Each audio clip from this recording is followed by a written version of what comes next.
Hello, everyone. We'll just get started in a second. We still have a lot of people entering the room. I think we had over 100 registrants, and I only see about 40 people on. So let's give it a few seconds, and then we'll get started.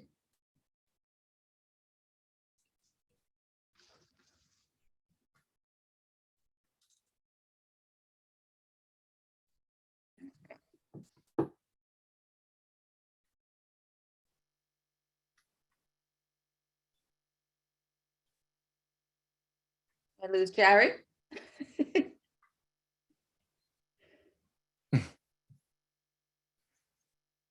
And he's back. And he's back. All right, we still have some people entering the room, but we'll get started. Welcome to ION ESI. We are talking about all things e-discovery, job related in the market, trends, everything that's happening.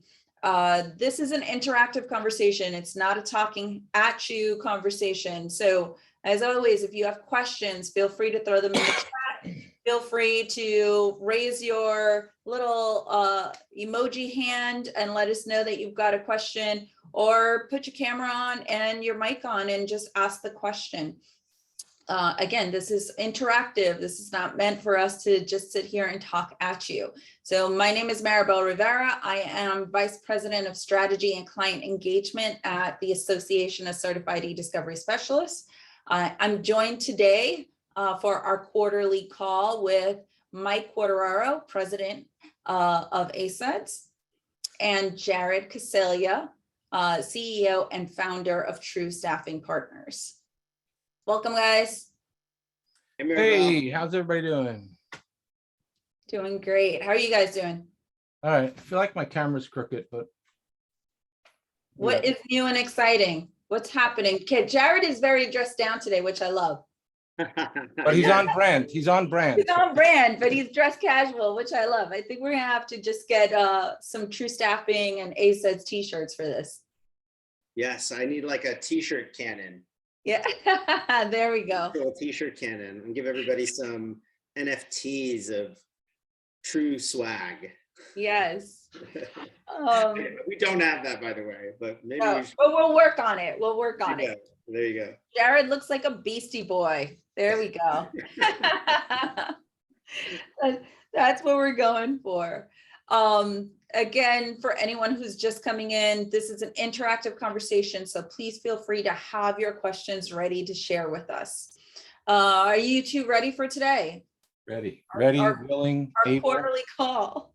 We're ready, and we tried to prime everybody for the call with some content. I don't know if anybody saw our True Trends that just came out yesterday, officially on the ACEDS website, but hopefully that gives everyone a little bit of a litmus into the window of what we feel like here at True is happening right now out there in the market. And I know we're going to touch upon a lot of the topics that we kicked around in that article. So, and someone on my team can circulate a link to that in the chat channel if you didn't get it. There it is.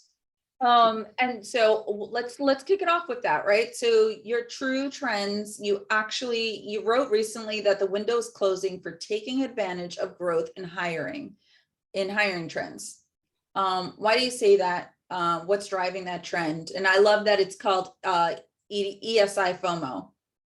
Yeah, ESI FOMO. So, a couple of statistics that help kind of get us to this deduction. One of which is last year, categorically, the average increase in base compensation for a mid-market e-discovery professional, which are analysts, project managers, data analytics professionals, coordinators, review managers, was around 22%. So if you were somebody who was making $100,000 base salary, you probably got somewhere around $122,000 when you changed to jobs at the point of hire. What we found in Q1 of this year is that went up to almost 30%. And that's great for some of the people that got some significant increases, and we've represented individuals that have gotten 60, 65, 70% increases in base compensation. And, others that got the usual somewhere in the 10 to 15%. But right now at 22 and now 30% in Q1, it is very much a ripe opportunity to capitalize on your experience, make a very lucrative job move. And quite frankly, what we're seeing also in the marketplace is that the level of responsibilities are increasing. The demands on project managers in particular are increasing and changing.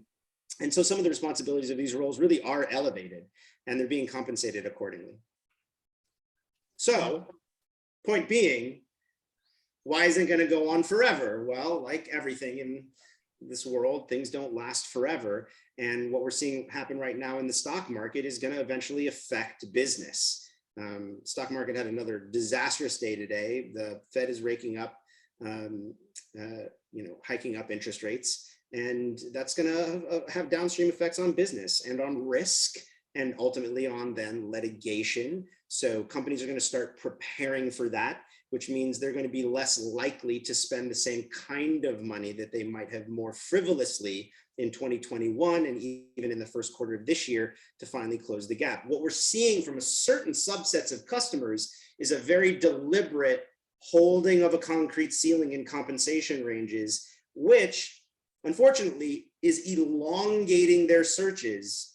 But there seems to be a growing willingness, particularly from law firms in the eDiscovery hiring sector, to wait it out, be patient, hold the line on what they're willing to spend, and wait for the right candidate to become available. On the flip side, we're seeing vendors start to do the opposite, which is spend more money for talent. At least they did in the first quarter significantly, because they have to have them. This isn't a luxury. This isn't a growth opportunity. This is an absolute business demand and need. We're seeing more business go to vendors increasingly over law firms for that reason, because they've got the talent and the bandwidth to take the work right now, right? And that's been a pivot over the last 18, 24 months. And so we're seeing the salary gap between what law firms were willing to pay and what vendors were willing to pay, where law firms traditionally paid significantly more, start to balance out. Excellent. Mike, thoughts?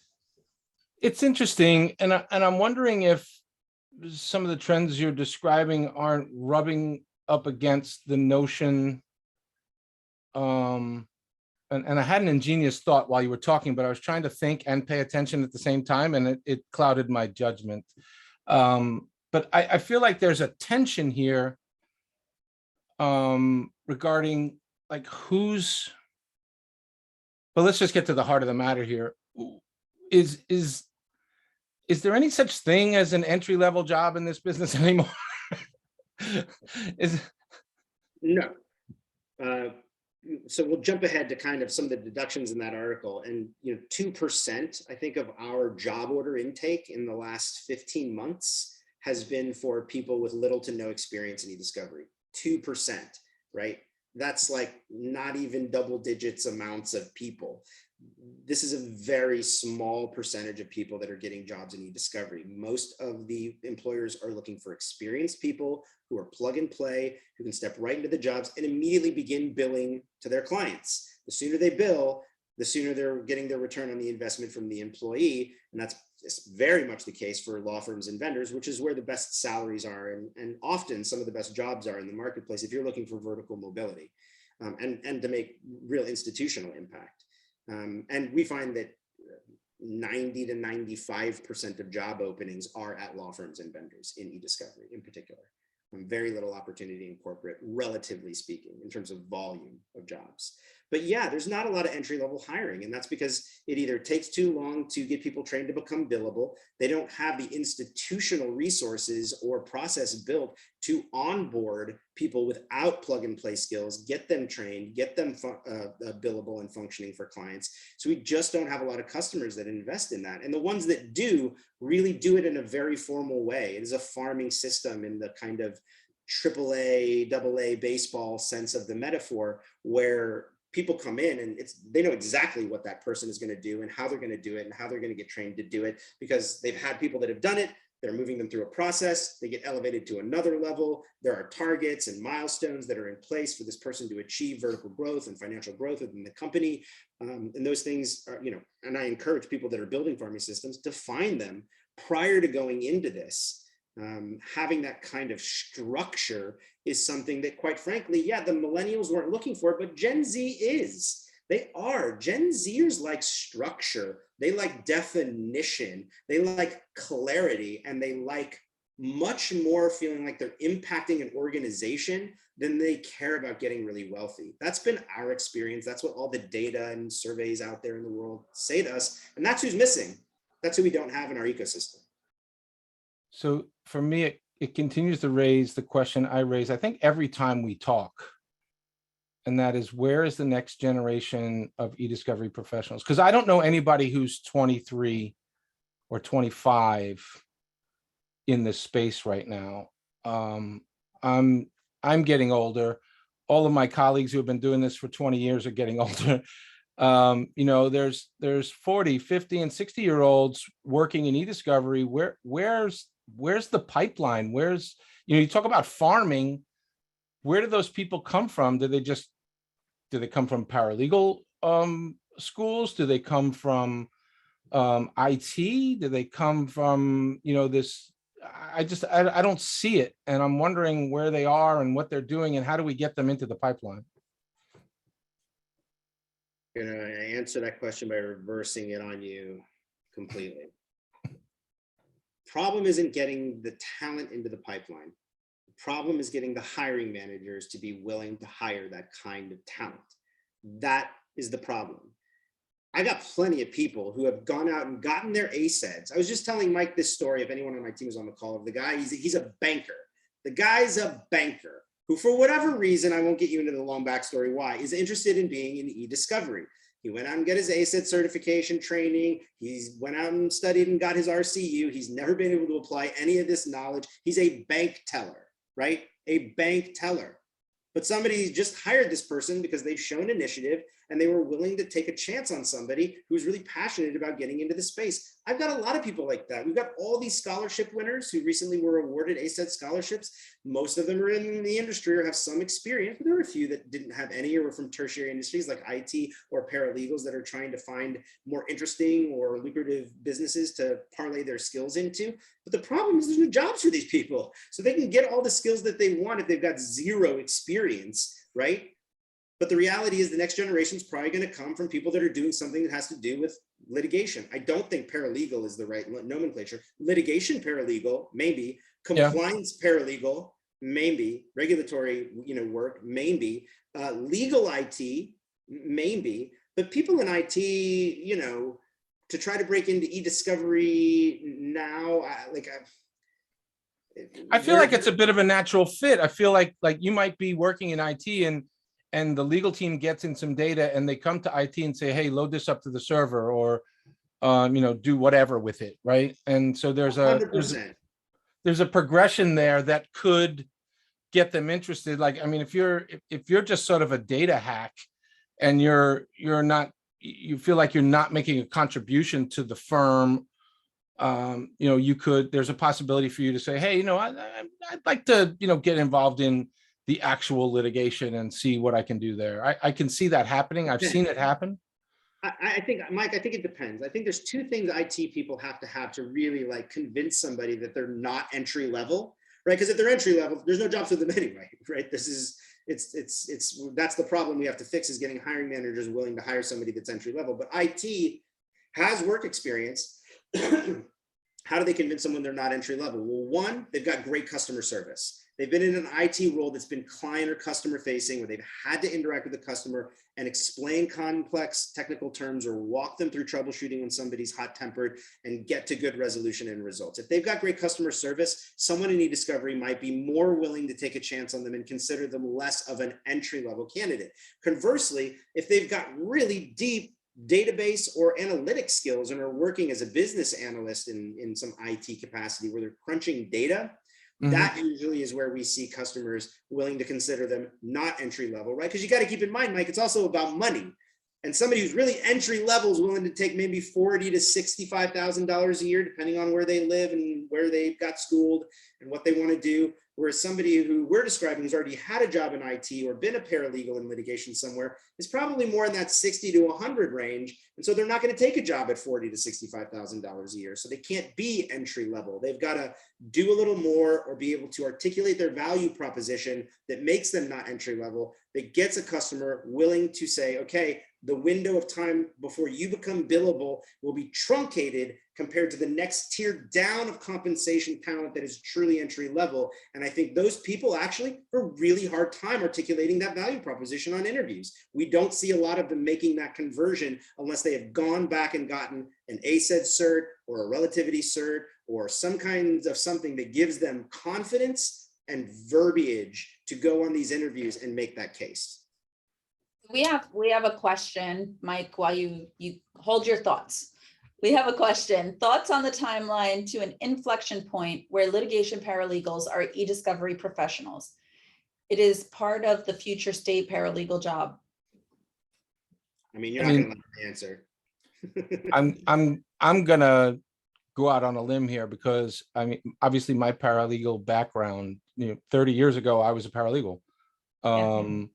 And I came to this business through that route. So I'm partial to that. So I believe that the legal foundation you get, whether you go to a paralegal school or like I did, just jump into the law firm world and learn the ropes that way.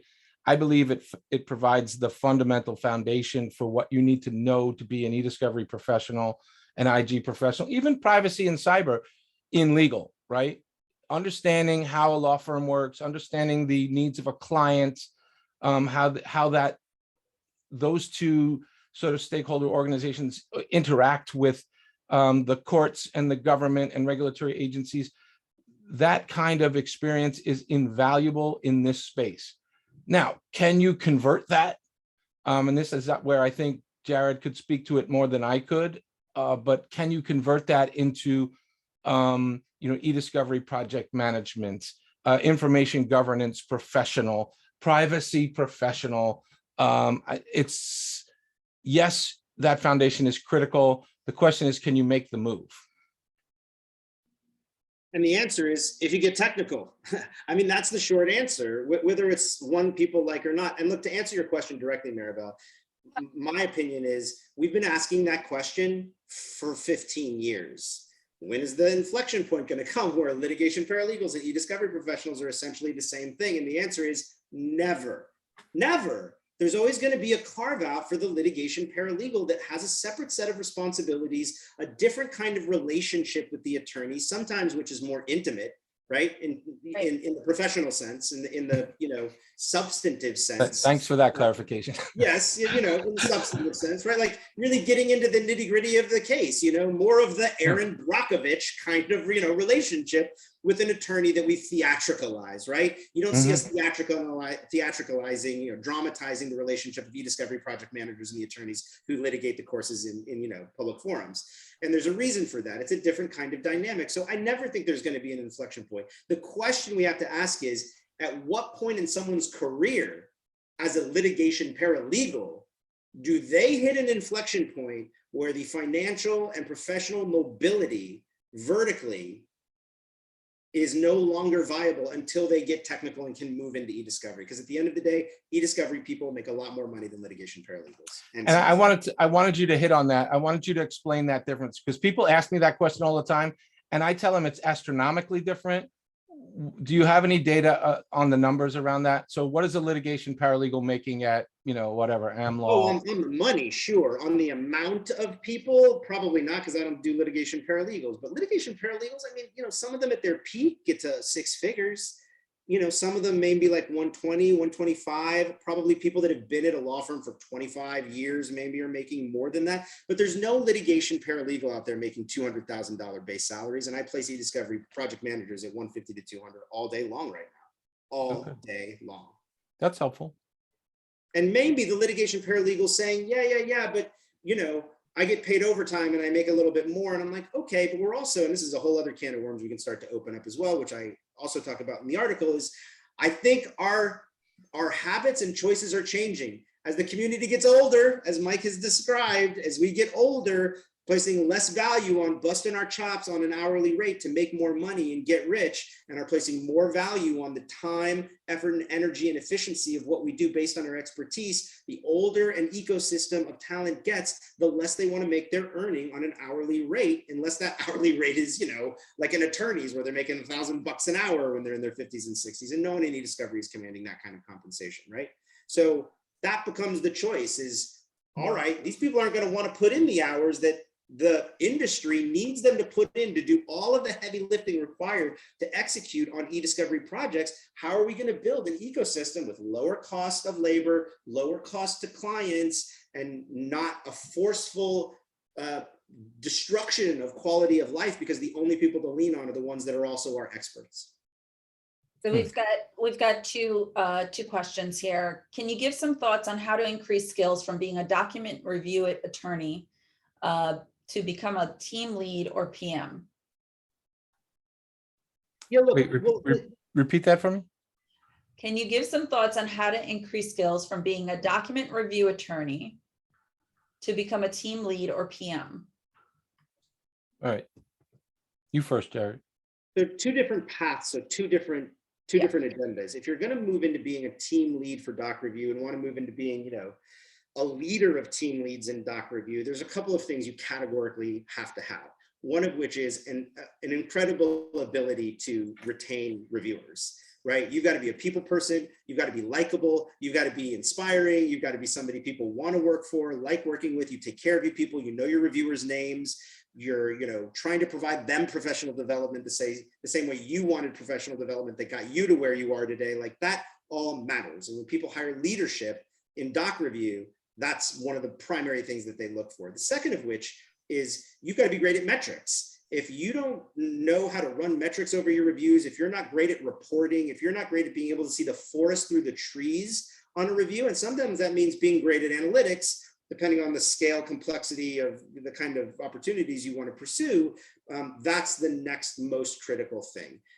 And finally, I think you have to know how to conflict resolution.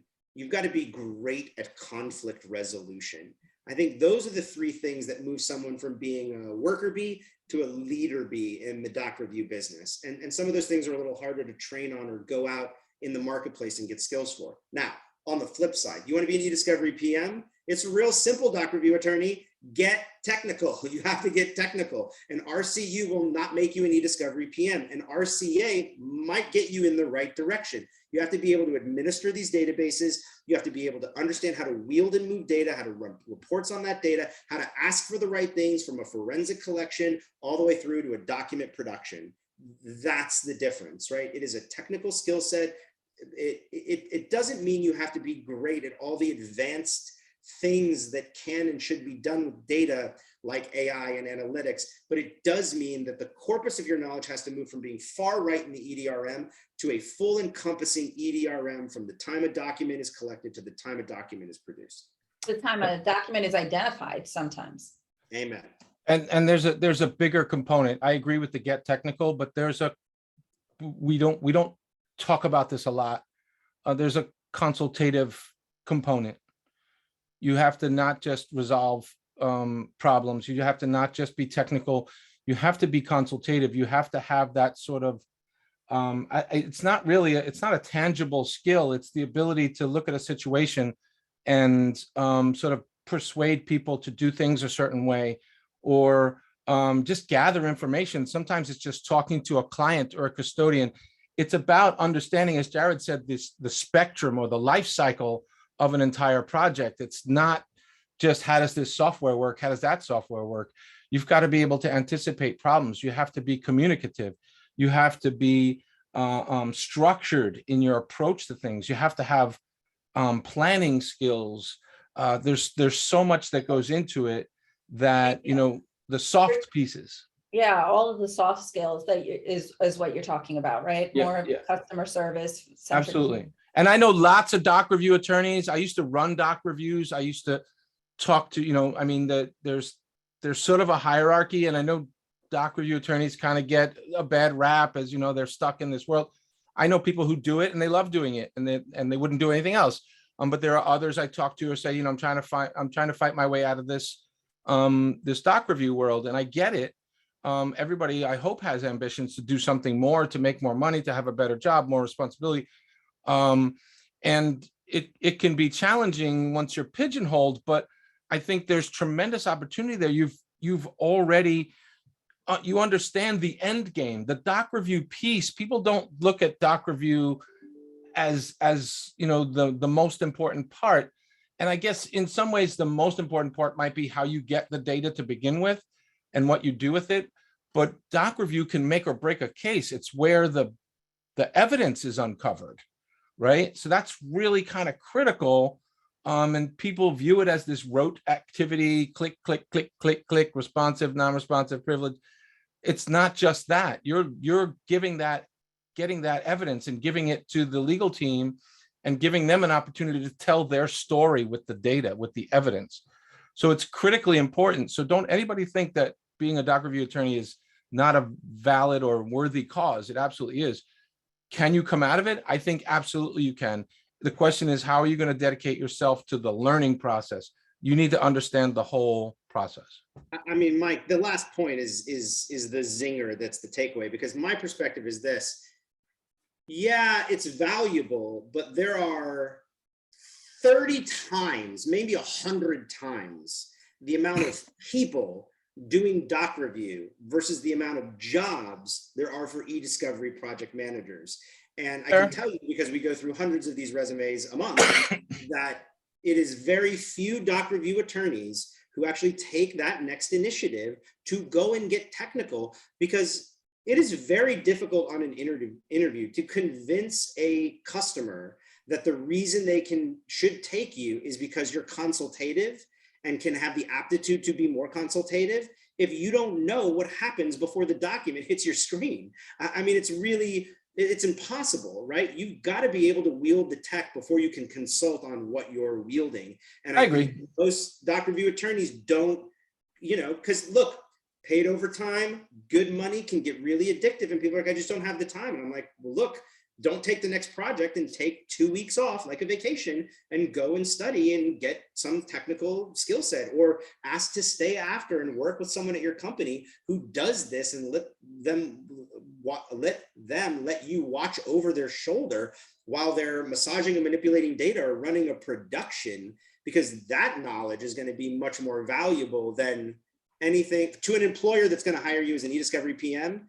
It's hard to make a case in the interview market that you are distinguished because of your consultative prowess, no matter how polished and articulate you might be. And I think it also speaks to our point earlier about the pipeline. Like, these are folks who could get themselves in the pipeline.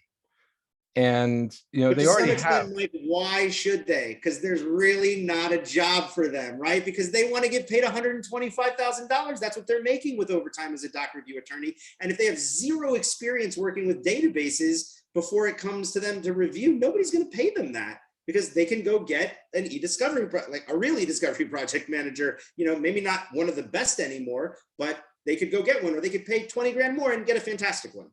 Yeah. So I wanna just make sure that everyone understands when you talk about the technical skills that someone needs, because we do have a question about, someone is ACEDS and RCA, but they've been a paralegal for several years, right? And have the litigation experience. They're ACEDS certified, but how do they get more of that technical side? But I think you've touched on it, right? You need to find those individuals who are going to teach you. You need to jump into more of those projects so you see that hands-on. I mean, look, not to be self-serving, but if you've gone and done your ACEDS and you got your RCA, give me a call and get you a job, okay? As long as you don't have unrealistic expectations, because you've already done the work. You've already done the work. You've done exactly what we've been saying. You went out and you've gotten technical, and you've got an RCA, which is a very respected certification within the industry in terms of, okay, this person got their RCA, so it should take them maybe 3 weeks before they can really start adding value, as opposed to 3 months, because they've never sat down and even attempted to see how they would deal with this technology, other than I review documents in it. And then I just want to, before I go into some of the other questions, I want to touch on something that you said. We talk about leadership, right? And leadership you don't have to be a manager to be a leader, right? But the metrics piece is the important part. And, even here with our team at ACEDS, we've been trying to make sure they understand the importance of looking at metrics, right? When it comes to anything that we do, what are the metrics that we're doing? How do we measure all the things that we're doing to make sure that we're successful? And I think that's the important piece. A lot of people don't understand that understanding metrics, no matter who you are, right, and what you do, is a very important skill set, right? I mean, does anybody watch sports? Because it's all they talk about. Yes. It's all they talk about are the metrics. So if you're not thinking of your career in terms of metrics, you're denying yourself a very statistically data-driven way to express value. And we live in the information age, right? I was hoping as a kid we'd live in the robotics age, but I'll probably die before that happens. So we're in the information age. It's also very interesting. And we work in a data-driven industry. We work in it, yeah, it's all data-driven, yeah, for sure. Yeah. So The it's robots are very coming. important. Yeah. So it's very important for us to understand the metric side, how to do that, how to do those analyses, right? Even if it's on small things like whatever it might be as it relates to projects or your workload or however it is, to understand those things.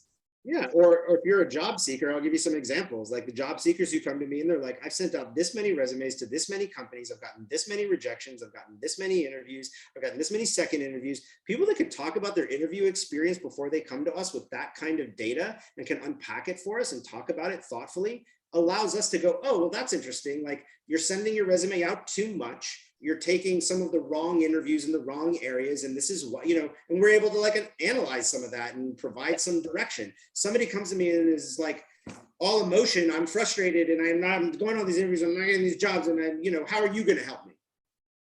Right? It's a totally different. I mean, now I'm like on the defensive. Oh, how am I going to help you? I don't know. Look at my website, right? There's a bunch of data there about how I'm going to help you. How is what data do you have about you? So, you got to talk in terms of data. You got to talk in terms of metrics, whether it's your career, whether it's the work you're doing in doc review. This is the world we live in.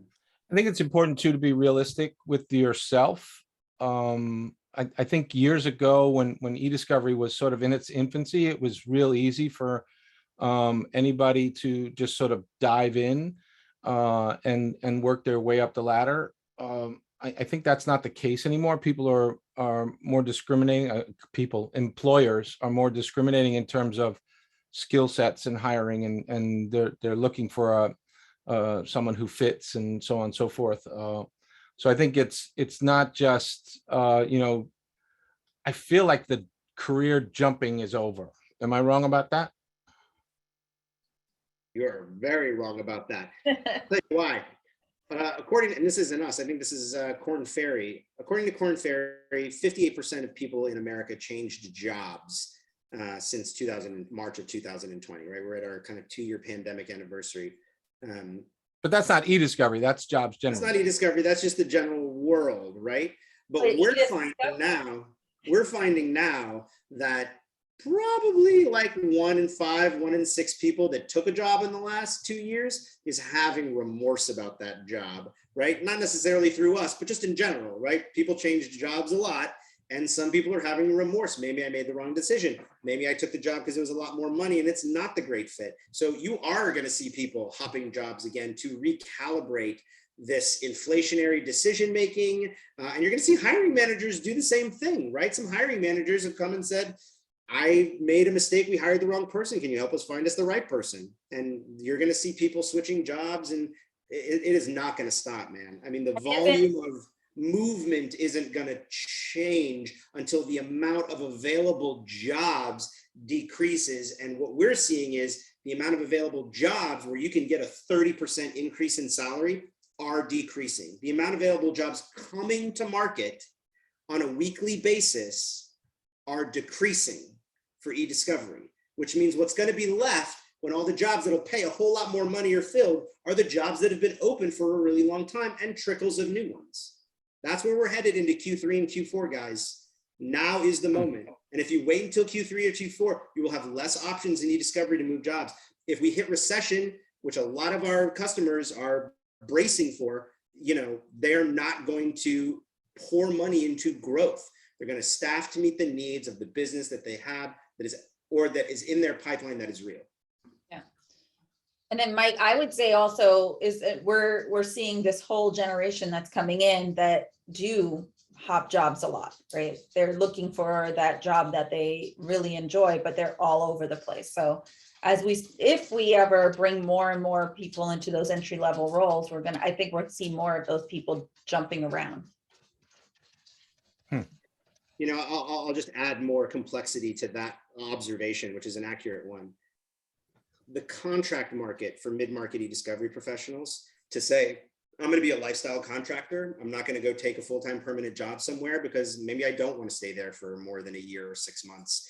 Or maybe I want to work 8 months out of the year and take the summer off and be able to make the same kind of money that I made in 12 months working in a full-time job. And I don't need the benefits. The volume of people who fit into those categories has increased exponentially as a result of the pandemic. And the volume of customers willing to buy those kinds of temporary employees has increased exponentially during the pandemic. Contract staffing was more than 50% of the placements that we made during 2020.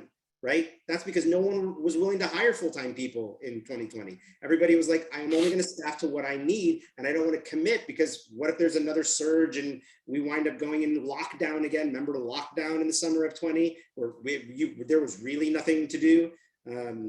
So people braced for that by hiring contractors, and then they realized this is kind of great. I can impact when I need to impact. I can scale up, I can scale down. The amount of resources that are out there and available to meet these needs are out there. And from the candidate perspective, they love it. They get more control over their career. They get to sample and taste more employers, work on more diversity of projects with more diversity of people, expand and grow their network, and they don't feel like they get stale. And if they don't like it somewhere, they can move on. And if someone doesn't like them, they can move them on. And it's becoming more readily adopted. And as contract staffing becomes more readily adopted, it will be increasingly difficult to hire people in full-time jobs below market salary averages, because those people will just say, why am I going to take a job that's 30 to 40% less than what I could get if I wait out the market for something better, or just take a contract? Is that just purely a reflection of the pandemic? And no. People want it. The talent want it. It's being driven like everything else right now by the talent. And let's get to some questions. We've got a few. So there's a disconnect between lawyers who are hiring for a paralegal role versus someone committed to eDiscovery services. They seem to expect that it's the same role. And I think we touched on it a little bit, right? But let's unpack that. I think there's some confusion about paralegal roles, right? So anybody who's worked as a paralegal knows there's different roles. I mean, the paralegal in trust and estate is not dealing with heavy eDiscovery work. The transactional paralegal on the corporate side is, you might be dealing with some contract analytics programs and things like that, but you're not in the weeds on eDiscovery. It's the litigation paralegal that is dealing with discovery. And traditionally, that's what paralegals did. They handled all the discovery stuff. I'm talking back when it was paper, right? They gathered the boxes, they flagged the documents, they put them in the responsive pile. The attorneys were making judgments, right? I think today there's an expectation, at least for some lawyers, that a paralegal would now do that with eDiscovery, right? With documents in a database. And that's true in some instances, but I think not in all instances, because there are these other layers. There are new associates who are doing doc review and doing some of that work, just like the dictaphones went away, and people use email and chats and Slacks and whatever. Some of the changes in technology have caused some roles to go away. But paralegals might be involved in discovery, but they're ultimately, I don't know too many cases where they're ultimately calling the shots. Right. So the confusion is, I think, when you're hiring for a paralegal, is it a litigation paralegal? Is the expectation that discovery will be part of that responsibility? And then, what are the lawyers doing in that organization? Are the junior lawyers handling that? Is there a team of staff attorneys? Are they outsourcing, right? What do you need a paralegal to do if if a firm is outsourcing all their discovery work to a managed service provider or something? So it raises a whole bunch of questions. You need to be clear about what job you're getting into or what job is being offered. Jared? One distinction that I think is really important to make is whether we're talking about an in-house corporate paralegal or a outside counsel paralegal, because in-house counsel paralegal often have had and often still have the expectation of doing document search and retrieval, because they're not going out and doing complex collections with a third-party client. They're doing it internally with a kind of structured data set and key stakeholders that they'll have immediate access to. It's more of an internal investigation. And so that can be a very different kind of job and a different kind of skill set. And we often find that we're redirecting corporate clients and saying, you don't really want a paralegal, you actually want somebody who's like a part forensic, part eDiscovery data processing, who can come in and do that kind of work. That's, as Mike said, somewhat consultative, because they're going to have to work with end users and when they pick up their hard drives and ask them some pointed questions to create chain of custody. But you know, that chain of custody, internal document collection makes more sense for a litigation paralegal in-house, and maybe they should go out and get NCASE certifications, or you know, ISACA, you know, certifications on forensics or something like that, or SANS certifications, if they want to get more technical. On the flip side, I think an in-house or an outside counsel litigation paralegal, I mean, just the ones who make careers of it are generally relationship-driven people who have found or a series of attorneys that they really have tremendous relationships with. And the reason they're able to have career mobility is because they are leveling up to a bigger law firm or a more prestigious law firm, or move locations, or need to be fully remote and their current firm won't let them be remote. And they get great references from the old associates and partners that they supported about what a great person, you know, Gina is. And I think it's a lot less based on, well, if you come over here, you're going to be able to wield relativity, and do you understand, you know, the federal rules of civil procedure and how it's going to impact my business? Like, I just don't think they're leaning on their litigation paralegals for that.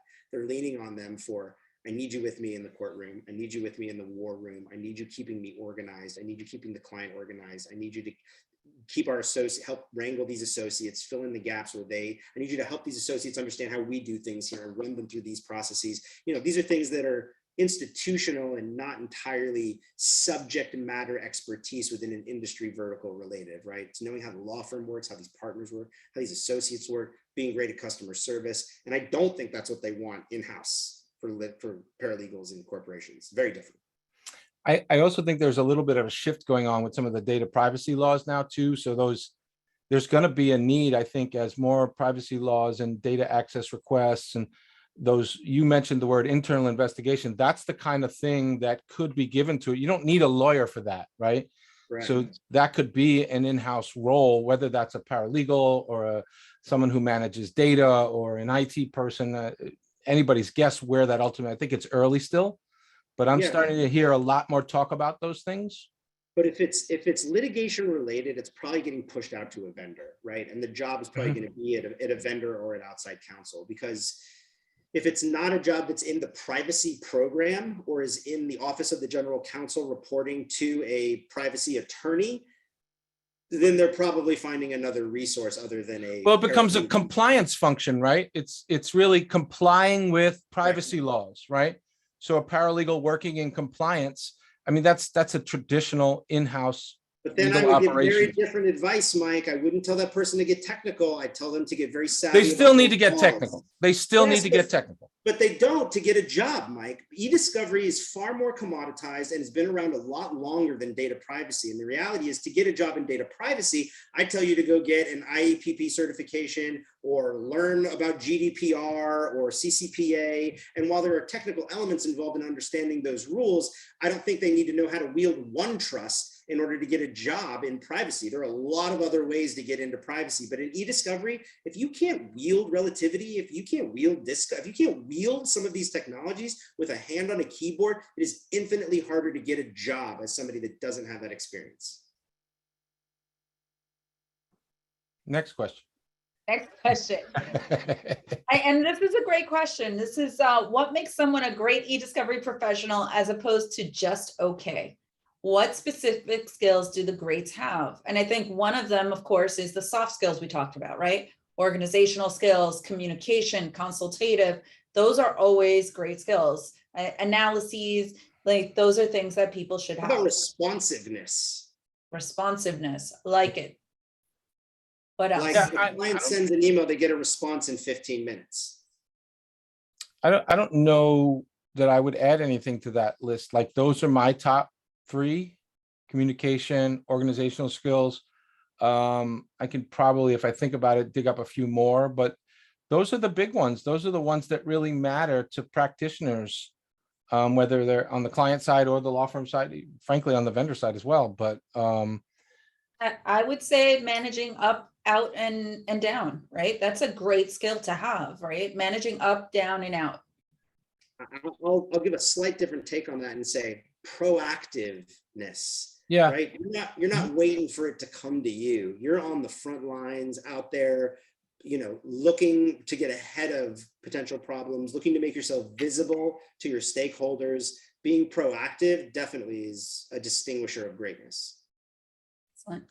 Mike, anything to add there?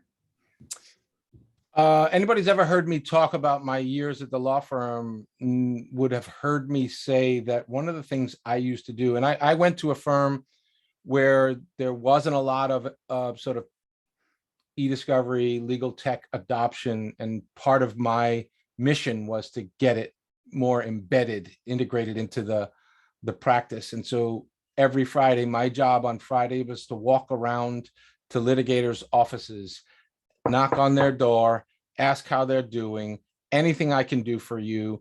Do you need any help? And if they say something, say, we have a tool for that. I have a solution for that. Hey, would you be interested in trying this new thing that we're doing? And that was one of the things that, to me, really grew the adoption rates internally. And you could do that on the corporate side. You could do that on the law firm side.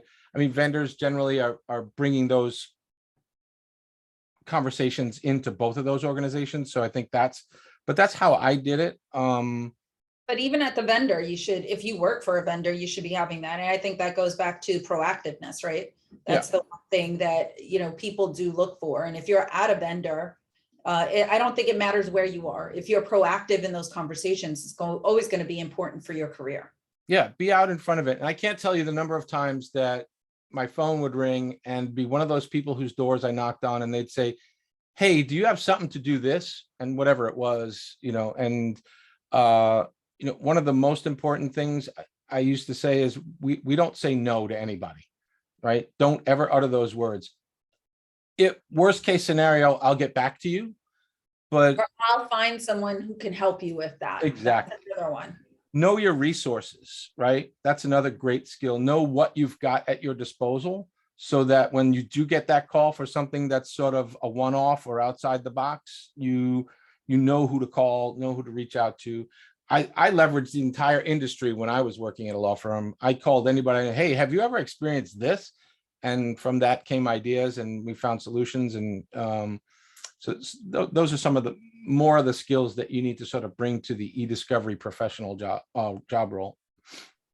So jumping to our next question, how important, and I think it's important, but how important is forensic evidence in the eDiscovery process? Oh my God. I mean, it can make or break a case. Yes. So just to be clear, I mean, I was waiting for the reactions. Forensic evidence, a lot of people, that word is thrown around, but forensic really implies something a little bit more than sort of copy and paste a Word document or a PDF. It's digging into data. It's making image or mirror images or copies, forensic copies of data, so that all the metadata is preserved, deleted data is preserved. It could be some of the more non-traditional data sources, and yet it has to be collected in a very particular way if it's quote unquote forensic, as opposed to, sort of just targeting someone's mailbox or a file share and collecting documents from there. That's all well and good, but if you've got something that involves a forensic investigation, I don't know, I'll use an example, a trade theft case, an IP case, criminal cases where the question is, did this person go to that website, or did they post this thing or that thing, something on social media, where you really need a forensics expert to dig into the data and look at timestamps and geolocation data and EXIF data for photographs and all those kinds of things. That can be absolutely critical in the right case it's not right for every single case. But it can, the answer to the question is it can be absolutely critical, but it's not used in every case. Okay, we're gonna jump. I've seen several vendor ads for eDiscovery PMs requiring applicants to be a licensed attorney in at least one state. Is this the general trend now? I don't think so, but Jared would know. No. Definitely not. I mean, look, they may have a customer that requires that of somebody running a project. That's probably why they posted that. Or some genius in internal talent acquisition was like, this is how we'll get less people to apply, because that's what we really ideally want, even though it's not a requirement of the position. I would tell you, unless they are going to practice eDiscovery, nobody cares if you're a bar certified attorney and an eDiscovery project manager. That's not what they're using you for. Do people give preference to lawyers? Sometimes, sure. But I don't think it's as egregious as it was 5 to 7 years ago, where we felt the downward pressure from hiring managers who really gave biased treatment to lawyers trying to step into these jobs. I think now they're more concerned about how that JD has made you a better consultant, as Mike put it. I think there's value to being a lawyer, just like I think there's value to course. being a paralegal. But not every job requires a lawyer, and I think you're going to pay a premium for a lawyer. So, I mean, that's all something that you figure out in your hiring process. But no way it's required. I mean, I started law school. I didn't think I wound up making, the same money that lawyers were making ultimately. So, it's possible to do it without a law degree, for sure. Next question is, with a possible economic downturn, which we've talked about, starting this year and recession next year, are more firms and companies maybe easing off a bit on full-time hires and hiring contract as needed even more? Not yet. It's still pretty high demand for full-time resources, although we are seeing an uptick in contract augmentation, but it isn't the same downtick in actual transactions of hiring. But again, we go to the amount of job orders, just the volume of full-time eDiscovery project management job orders is trickling down a little bit. But no, I don't think people are saying, oh, there's going to be a recession, let's use contractors instead of full-timers, because I don't think the corporate consciousness is there's going to be a recession. I think it's still like, I don't know, is this Ukraine? Is this just like the watershed from the pandemic being overvaluating everybody in the market? Like it's a little uncertain, where we are and where we're at. And so we're seeing that uncertainty play out in the things that are usually indicators of a recession. But I just don't think corporate America has made the decision that we're receding and therefore everything should be contract. Not yet. Anybody? I Sorry, go don't ahead. think, I was going to say, Mike, we've seen, we have our career center and people have been posting jobs there more and more every month, from corporate to law firm to vendor. So we've seen an increase on our job boards as well. Mike, That's true. That's true. And I was only going to add to what Jared said is anybody who's invested in the stock market knows, or should know, I hope they know, that it's impossible to time the market. It's literally impossible. And if you try to do it, you will lose money. So I try not to speculate about what's happening. Yes, there are inflationary pressures. Yes, supply chain, war in Ukraine, coming out of the pandemic. There's all of these things that are factoring, but I don't know how much of that I actually think impacts what's going on in the hiring practice. People hire because they need help, because they need talent. Yeah, that's where I disagree, Mike. I think people hire because they need talent, but then we go through periods of time where people hire because they are anticipating the need for talent. No, and that's fine. When I say timing the market, Jared, I'm saying don't try to look too far out, because oh yeah, I agree with that. But yeah, I think we're going to know one way or the other in Q3, maybe beginning of Q4. We're going to know we're going to know if we're in a recession. So the issue isn't like, are we going to be in a recession or not? The thing to be asking yourself as a job seeker is, Well, one way or another, we're going to know in Q3 or Q4 if we are in fact in a recession. And so we know we're not in one now. So now is probably the best time to go to market if I'm looking to make the most of a job move. That's fair. And that kind of short-term timing, I think, is smart. If you see a trend and it's proven itself already, take advantage. But I'm just saying, don't try to look 12 months out and figure out where you're going to. It's important to have career goals and anticipate, things like that. But I don't think we can time the market and say that it's going to. But here's who I'm talking to. I'm talking to the 1/3 of people who didn't change jobs since 2019. Right? Yeah. Those are the people that need to be asking themselves these questions, a lot of whom have not gotten the salary increases that their peers got by changing jobs and going somewhere else. And if you're one of those people, right, because the article talks about FOMO, if you're one of those people who is saying to yourself, I haven't made that job move, or I made the wrong job move, and I'm having the fear of missing this out, and I'm gonna have a lot less opportunity in Q3 or Q4, you're 100% right. You will probably have less opportunity for full-time permanent positions in Q3 and Q4 of this year. It's likely. There's a government question in the chat, and I feel like we always ignore the government.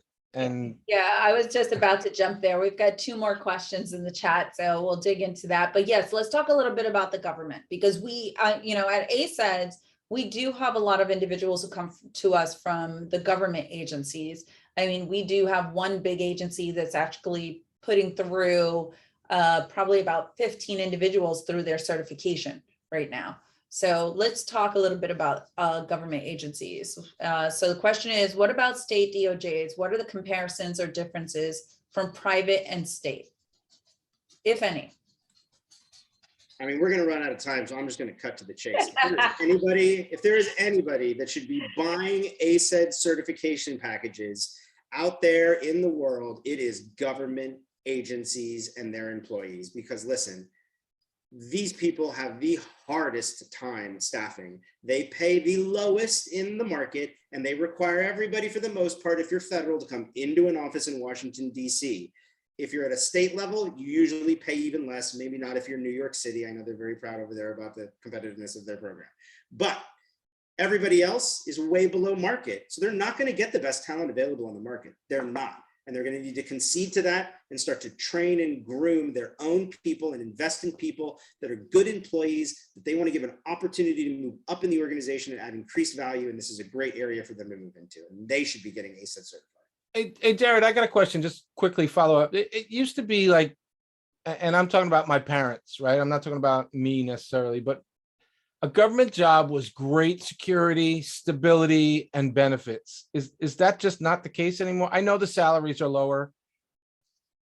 It is, but it's being overshadowed by the individual Americans' desire, even in eDiscovery federal government jobs, to not have to go into an office and commute 5 days a week. This is the problem that they're having. So if they've got a corpus of employees that are willing to do that, that would be more valuable on the eDiscovery side of the house, they should be cross-training them and grooming them instead of going to market and trying to hire experienced talent like everybody else, because they can't compete. Yeah. So I've got 2 more questions. Let's see if we can answer them quickly. But the next one is, how do you get the buy-in from the stakeholders in government?